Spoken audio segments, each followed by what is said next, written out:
The focus of this lecture is on meditation.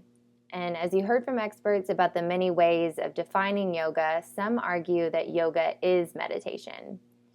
This can be confusing because many people outside of yoga or who are brand new to the practice think practicing yoga means taking on different postures or poses with your body.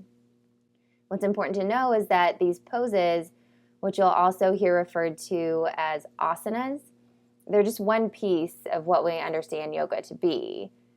And that isn't to diminish or discredit the postures in any way. I'm certainly not saying that the asanas aren't a part of yoga. I just want to emphasize that there are other aspects to think about with our yoga practice, one of which we call meditation. So meditation can be a scary term for some people. It can call to mind mystics sitting by themselves, unmoving for days on end. It can also trigger a thought of, I can't do that, I can't turn my mind off, that's not for me, I can't sit still for that long. What you should know is that meditation doesn't have to mean sitting quietly for extended periods of time.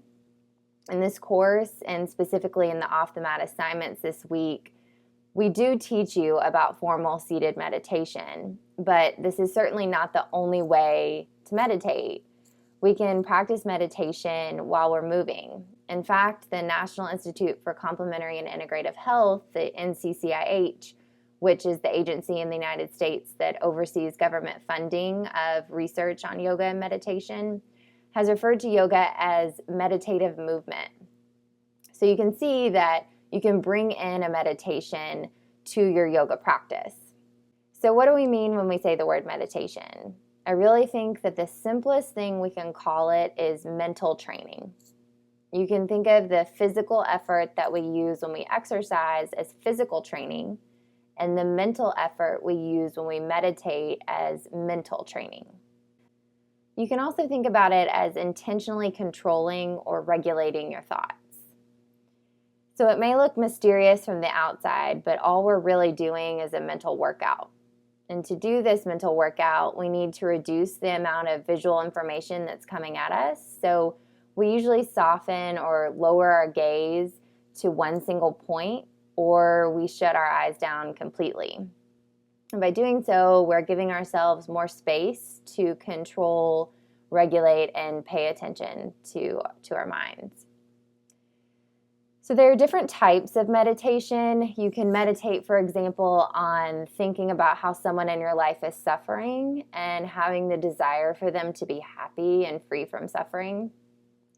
This is called compassion meditation and something that we will practice in the course. As another example, you could also meditate on a prayer or a certain phrase. You can also meditate on a single object, such as your breath. In all of these examples, we're practicing contemplation. You can also think about it as deep reflection. We are tuning into our minds and bodies and reflecting on particular thoughts or objects. As I said, there are many types of meditation, and one type that we'll emphasize throughout this course is called mindfulness meditation. The practice of mindfulness meditation involves repeatedly bringing attention to present moment experience, focusing and refocusing on present moment experience whenever the mind wanders. When we practice mindfulness meditation, we usually start by focusing and sustaining attention to one specific object in our present experience. For example, breath is a common anchor we can use to maintain focus. You could also use a sound, or you could use a part of the body, such as your chest rising and falling. Again, the idea is to focus on a particular anchor in the present moment, bringing your attention back every time it wanders off. So this is the mental training that we do. Once you've developed this capacity to attend to an object in the present moment, you can then expand your mindfulness meditation to a practice that is more open and receptive of anything that arises in your awareness. And that can be difficult, which is why we start our mindfulness meditation by simply focusing on our in and out breath. And the reason breath is chosen as the object of meditation is because we all have it, and it's always available to us, and it doesn't cost anything. It sounds pretty simple, and it is simple in a way, but it isn't easy.